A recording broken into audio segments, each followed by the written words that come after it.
incredibile come la poesia possa unire. E già l'anno scorso dovevi venire, mi dicevi, non ci sei riuscita, però eccoti qua quest'anno. È a te la parola. Grazie mille. Buonasera a tutti. Ringrazio dell'invito per questo prestigioso quarto Festival Nazionale di Poesia Rocca dei Poeti, a Michele Gentile, Francesca Amoroso, con un caloroso saluto ai relatori Gianni Maritati, Anna Maria Patti, Stefania Nicolosi, Alessio Mosciulli e all'assessore Nicolosi. Spero tanto che oggi mia voce possa davvero raggiungere il meraviglioso pubblico e avvolgere questo spazio suggestivo e storico della bellissima Toscana. Oggi la poesia come un ponte ci collega, unisce, conquista, gettando il suo arco sinuoso, quello che rappresenta il mondo della creatività, per raggiungere voi, caro pubblico, cari lettori e scrittori. Io provengo dalla città dei ponti, città d'adozione, Pescara, là dove il ponte del mare che ho potuto vedere nascere unisce due sponde del fiume, guardando al mare e alle montagne. Il ponte della poesia è il ponte dell'anima, dal profondo dell'anima alla luce del sole. La Rocca dei Poeti, come evento, crea la possibilità di far incontrare la profondità dell'anima con la realtà, cioè con voi pubblico, cari scrittori e relatori. Questo ruolo è fondamentale perché dalla profondità dell'anima potrebbe creare il desiderio per qualcosa che sia irraggiungibile. Il futuro porterà certamente le domande, non porterà certamente le domande sullo sfruttamento e la manipolazione del nostro mondo, ma sul bisogno di riconciliazione che comprende entrambe le realtà, dal profondo dell'anima alla luce del sole. La dottrina della conoscenza è un atto d'amore. Sapere significa amare. Secondo Dostoevskij, l'amore diventa azione. Credo che la creatività, mestiere di creare, sia la chiave della nostra esistenza.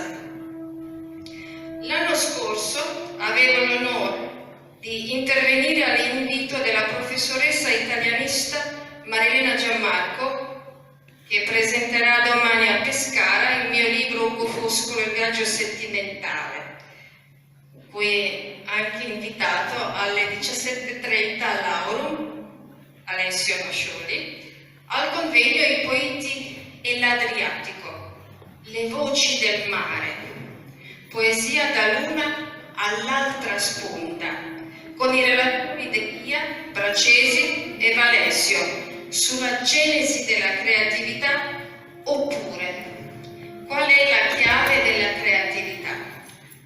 Chi apre le porte della creatività? La chiave della creatività si trova tra lo spazio e il tempo, come un ponte. Avevo citato in quella occasione Harold Hutz. Ci sono due lati del tocco creativo: l'impulso e l'educazione. Il ponte della parola unisce questi due estremi, confluendo nella poesia. Poesia rivela quel sublime mondo dello spirito e a volte dà sollievo alla sete incommensurabile per l'ignoto. Quello che hanno dubitato nella poesia l'hanno lasciata lentamente e invece ci siamo noi che hanno continuato questo arduo arduo lavoro quotidiano del mestiere degli scrittori. La poesia, come un ponte, è creato di parole, quindi desta l'alba della lingua, rinunciando nel canto le immagini narrative che trascinano con sé la tessitura non poetica, schiarendo sentimento emozionale fino alla poetica gelido-ariosa.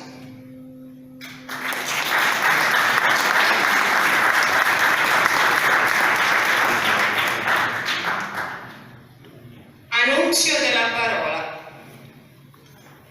Silenzioso tacito del biancore celeste riversato sul mare, inciso di vita, mentre il canto indicibile della primavera dona annunzio della parola.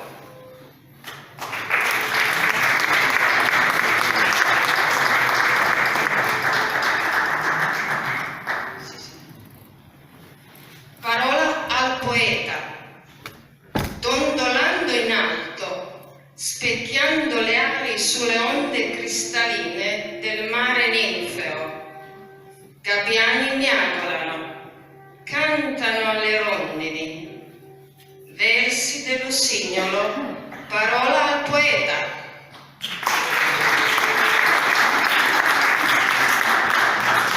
Anche per lei una targa, grazie mille per il suo approccio.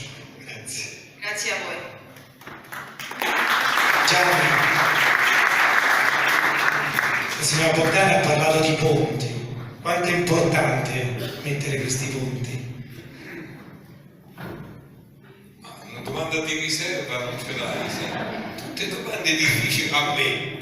A loro ho domande semplici sul loro operato, sul loro giustamente. Ma io so con chi ho a che fare, quindi non lo posso permettere. Ma guarda, no, mi viene sempre in mente, quando si parla di ponti, che il pontefice, il Papa, si chiama così perché il Papa ha ereditato una carica che aveva anche l'imperatore Augusto di pontefice massimo, perché i ponti nell'antica Roma, ma anche molto prima, i ponti erano una cosa seria, cioè unire due sponde non era una cosa che si poteva fare impunemente, bisognava ingraziarsi in qualche modo la divinità del fiume, quindi serviva un sacerdote, un pontefice che diceva: guarda, Dio fiume, non ti preoccupare, noi facciamo questo ponte, ma come dire, con le migliori intenzioni, non ti vogliamo domare, per carità, tu sei una divinità. Quindi adesso chiaramente sto un po' banalizzando, però per dire che i ponti quando si fanno non si fanno, diciamo, tanto per farli. Tanto è vero che Tevere una volta distingueva l'Etruria era il confine naturale, sto parlando dei tempi di Muzio Scemo, eccetera. L'Etruria, dove ci troviamo? Dal Lazio, il Lazio Vetus, Lazio, cioè il Tevere era come dire, un confine tra l'Etruria e il Lazio, quindi fare un ponte era una cosa veramente seria, perché significava mettere in contatto due popolazioni, due culture.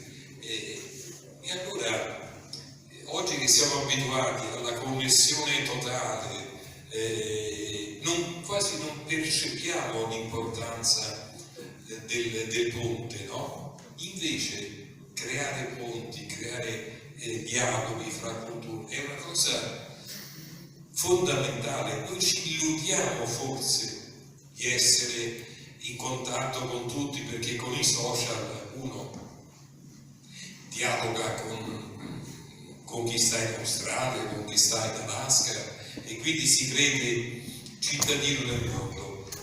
Questo può andare bene, però guardate, costruire ponti è più faticoso ed è più lento, e soprattutto la nostra che va fatta diciamo, guardandosi negli occhi. Il vero ponte è quello invisibile tra il mio occhio, tra i miei occhi e gli occhi di chi mi sta parlando. Avete visto che faccio bene a fare queste domande? Ho detto queste cose, ma prendo un attimo il microfono.